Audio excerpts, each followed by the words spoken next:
मध्य प्रदेश की आज एक गिरफ्तारी सुर्खियों में है। सुर्खियों में कौन सी गिरफ्तारी? सौरभ शर्मा की गिरफ्तारी पर मिठाइयां बांटी गई।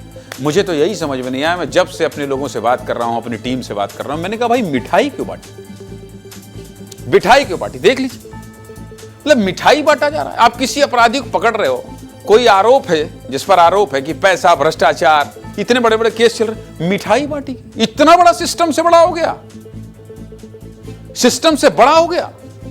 सौरभ शर्मा सिस्टम से बड़ा हो गया कि मिठाई बांटना पड़ रहा है। सवाल है आखिर आज उस ऐतिहासिक दिन की सुबह हुई जिसका इंतजार मध्य प्रदेश लोकायुक्त के साथ आयकर विभाग और ईडी की टीम बहुत बेसब्री से कर रही थी। आखिरकार मध्य प्रदेश का करोड़पति कांस्टेबल लोकायुक्त की गिरफ्त में आ चुका है। आज लोकायुक्त की टीम ने तो इतनी उत्साहित थी कि मिठाई तक बांट दी गई। पिछले 36 घंटे में क्या क्या हुआ सब कुछ विस्तार से बताऊंगा, देख लीजिए, जान लीजिए। आज मध्य प्रदेश की सबसे बड़ी खबर यही है। मंगलवार सुबह 11 बजे के करीब अचानक लोकायुक्त की टीम सौरभ शर्मा को लेकर भोपाल लोकायुक्त के मुख्यालय पहुंची। आखिरकार 40 दिन बाद सौरभ शर्मा को गिरफ्तार कर लिया गया, लेकिन उसे लोकायुक्त की टीम आज ही गिरफ्तार कर सकती है, इसका अंदेशा मीडिया के साथ केस से जुड़े कई लोगों को पहले से ही था। और हुआ भी यही। सौरभ शर्मा की फिल्मी अंदाज में गिरफ्तारी हुई है। सोमवार को यह खबर आ चुकी थी कि सौरभ शर्मा सरेंडर करने के लिए लोकायुक्त कोर्ट पहुंचा है, लेकिन जज साहब ने केस डायरी न होने की वजह से सौरभ का आवेदन स्वीकार नहीं किया, जिसके बाद वह कोर्ट से वापस निकल गया था। लेकिन इस बात का अंदेशा था कि जब अगले दिन सौरभ कोर्ट आएगा तब कोर्ट पहुंचने से पहले ही उसकी गिरफ्तारी हो सकती है।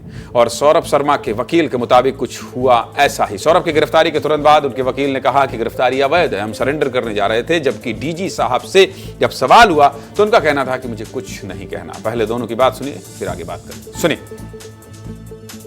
कल 27 तारीख को सौरभ शर्मा को हाजिर किया था हमने न्यायालय में, और चूंकि लोकायुक्त की डायरी, पुलिस डायरी नहीं आई थी, इसलिए माननीय न्यायालय ने आज उसको उपस्थित होने के लिए कहा था और हम लोग आ गए थे। लेकिन सौरभ शर्मा जब कोर्ट आ रहे थे तो कोर्ट प्रीमाइसेस के बाहर लोकायुक्त पुलिस ने उसको गिरफ्तार बताया। ये गिरफ्तारी इलीगल है, इसका हम आवेदन अभी माननीय न्यायालय को लगा रहे हैं। सौरभ के वकील का कहना है ये गिरफ्तारी असंवैधानिक है, कोर्ट ने समय दिया था, लेकिन इसके बावजूद दादागिरी करते हुए लोकायुक्त गिरफ्तार करके ले गई। इस पर मुझे कुछ नहीं कहना। वकील साहब कह रहे हैं कि गिरफ्तारी अवैध है, हम सरेंडर करने जा रहे थे, लेकिन जब इतना बड़ा आरोपी कहीं भी मिलेगा तब गिरफ्तारी तो होगी ही। सौरभ शर्मा की गिरफ्तारी के बाद लोकायुक्त के डीजी खुद मीडिया के सामने आए। गिरफ्तारी पर उनका क्या कहना था, सुनिए जरा। सौरभ शर्मा जिसके खिलाफ पीसी एक्ट में केस कायम है हमारे लोकायुक्त संगठन में, उसकी आज हिरासत में हमारी पुलिस ने लिया है उसे, और बाकी भी हिरासत में लेके पूछताछ जारी है। और जैसे पूछताछ समाप्त होगी उसकी गिरफ्तारी करने के बाद 24 घंटे के अंदर में हम उसे माननीय न्यायालय में पेश करेंगे।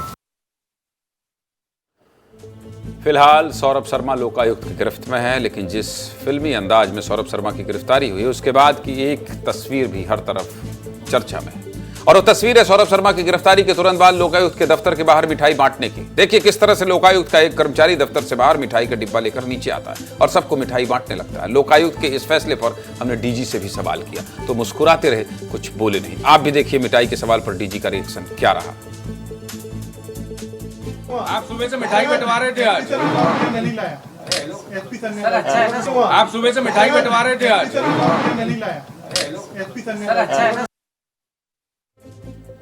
सवाल मिठाई बांटने का नहीं है, सवाल परसेप्शन का है कि सौरभ शर्मा जैसा आरोपी जिसे लोकायुक्त 40 दिनों तक नहीं पकड़ पाई, वकील का दावा सही माने तो सरेंडर से पहले उसे गिरफ्तार किया गया, उसके बाद मिठाई बांटना।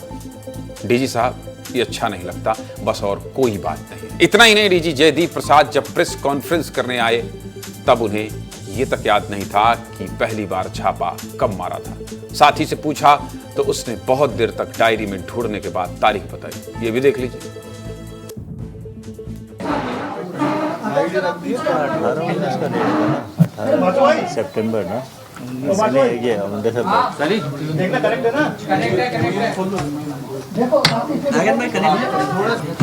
17 से कह रही थी, 18 को चल रहा है, 19 को 19 20 शाम तक चल।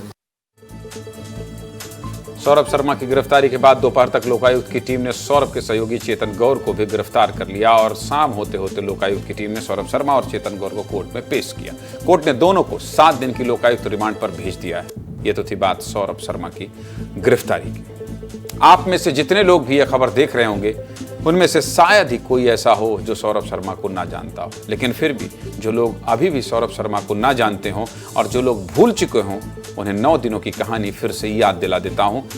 जब लगातार देश की 3 बड़ी एजेंसियों ने सौरभ शर्मा के खिलाफ कार्रवाई की थी, आपको एक बार फिर से बता देता हूं कि तीनों एजेंसियों को सौरभ शर्मा के पास से क्या क्या मिला था। बहुत जल्दी देख लीजिए, सब कुछ जान जाएंगे। सौरभ शर्मा के घर पर सबसे पहला छापा लोकायुक्त ने 19 दिसंबर को मारा था और लोकायुक्त ने कई दिनों तक सौरभ शर्मा पर कार्रवाई की थी। लोकायुक्त को पूरी कार्रवाई में सौरभ शर्मा के पास 2,95,00,000 रुपए कैश और 50 लाख रुपए के सोने के जेवरात मिले थे। इसके अलावा सबसे बड़ी चीज जो लोकायुक्त की टीम को मिली थी, जिसका ध्यान पूरे देश ने खींचा, वो थी 274 किलो चांदी और लोकायुक्त की टीम को जमीन के अंदर दबी हुई चांदी की सिल्लियां मिली थी। इस कार्रवाई में सब मिलाकर करीब 8 करोड़ की चल और अचल संपत्ति लोकायुक्त की टीम ने बरामद की थी। कागजों की जांच आज भी चल रही है। लोकायुक्त के बाद सौरभ शर्मा के मामले में एंट्री होती है आयकर विभाग यानी IT की टीम की। टीम ने 19 दिसंबर की रात को ही छापा मारकर भोपाल से लगे मेंडोरी के जंगलों से इनोवा कार को बरामद किया था और इनोवा कार में आयकर विभाग को 54 किलो सोना मिला था। इस कार्रवाई को मध्य प्रदेश के इतिहास की सबसे बड़ी कार्रवाई कहा जाने लगा था। आयकर विभाग को सौरभ शर्मा के पास से 11 करोड़ रुपए कैश मिले थे। आयकर विभाग की कार्रवाई में करीब 52 करोड़ रुपए कीमत के एसेट बरामद हुए थे और इन दोनों कार्रवाई के 1 हफ्ते बाद इस केस में एंट्री होती है ईडी की और ईडी की कार्रवाई में सौरभ शर्मा के पास 4 करोड़ का बैंक बैलेंस, 6 करोड़ रुपए की FD और 23 करोड़ कीमत की संपत्ति मिली थी। ईडी की कार्रवाई में करीब 33 करोड़ रुपए की चल और अचल संपत्ति सौरभ शर्मा के पास मिली थी। समझ गए आप? सब कुछ बता दिया। सौरभ शर्मा पर हुई कार्रवाई में करीब 100 करोड़ रुपए की संपत्ति को अलग अलग एजेंसियों ने पकड़ा था। सीधे मुद्दे की बात क्या? सीधे मुद्दे की बात यह है कि सौरभ शर्मा को 7 दिन की लोकायुक्त की रिमांड पर भेज दिया गया है और सौरभ शर्मा की गिरफ्तारी पर मिठाई बंटवाई गई।